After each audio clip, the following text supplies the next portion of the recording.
On a humid Friday night in June 1972, Rapid Creek, a quiet waterway running through South Dakota, began to rise. In under 2 hours, it swelled to 300 times its normal volume, surging 12 feet over its banks. As muddy water tore through the valley, entire neighborhoods were lifted off their foundations and washed away, while the people inside them slept. By morning, 238 people were dead. To this day, the Black Hills flood remains the deadliest and most expensive flash flood in American history. This disaster resulted from a precise mathematical alignment of 3 independent variables: meteorology, geography, and urban planning. To understand the disaster, we have to look at how Rapid City is positioned. It sits in a river basin exactly where the flat expanse of the Great Plains meets the steep inclines of the mountains. That geography made it an ideal economic gateway. Gold was discovered in the area in 1872, bringing in the railroads. Decades later, the carving of Mount Rushmore, just 20 miles away, brought a massive influx of tourism, and a large Air Force base built during the Second World War pushed the population even higher. By the 1970s, the city had grown to over 40,000 residents. To accommodate them, commercial and residential zones spread outward, built directly across the valley floor, right inside a known active floodplain. Geological records show that waterways like Rapid Creek periodically overflow their banks as a normal natural process. The water only becomes a disaster when humans choose to build sleeping quarters directly in its path. This map shows the weather patterns moving across the United States on June 9th. A large high-pressure system dropped down from Canada, pushing a cold front westward into the Dakotas. The air directly ahead of that front was incredibly humid, pulling in excess moisture from the south.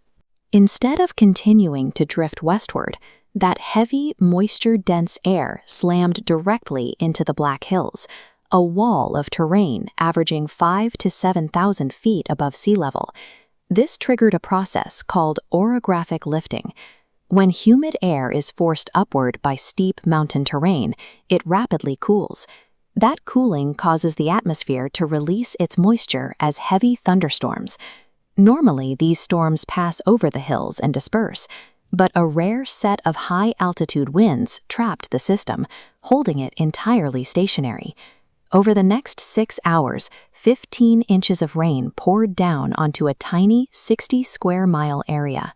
Stripped of its ability to move and disperse, the weather system stopped behaving like a passing storm.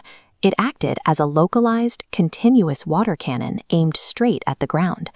Severe rainstorms had already soaked the region the week prior.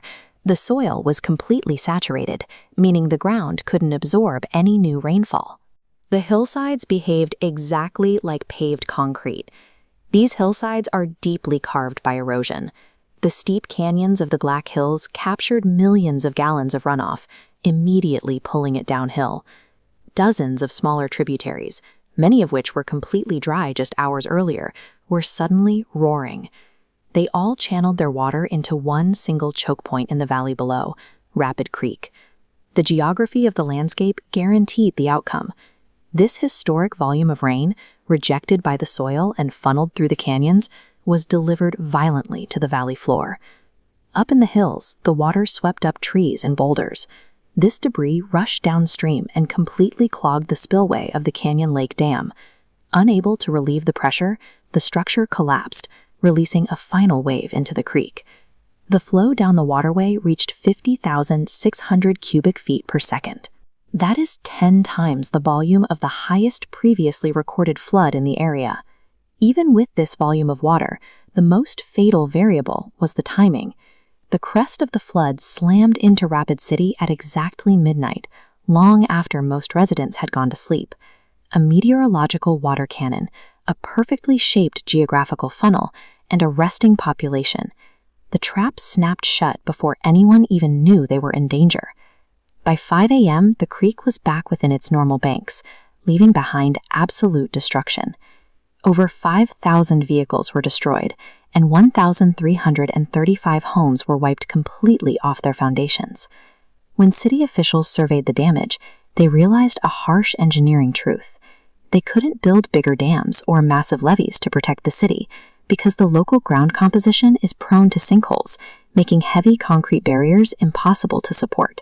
So they implemented a different approach. The city mapped out the 100-year floodplain, the maximum water spread expected over a century, and strictly banned any residential homes or hotels from being built inside it. Rapid City's response sparked a national shift in urban philosophy, moving from the hubris of trying to control nature to the humility of physically retreating from its path. Based on geological data, officials later classified the 1972 disaster as a 500-year flood. That term creates a dangerous statistical illusion. Looking at this grid of 500 squares, it's easy to assume the red square only lights up once every 5 centuries. But meteorology doesn't keep a calendar. It actually means there's a 1 in 500 chance of a catastrophic flood occurring every single year. The water will always return to claim its floodplains. The ultimate lesson of 1972 is that our only real defense is making sure our cities aren't sleeping there when it does.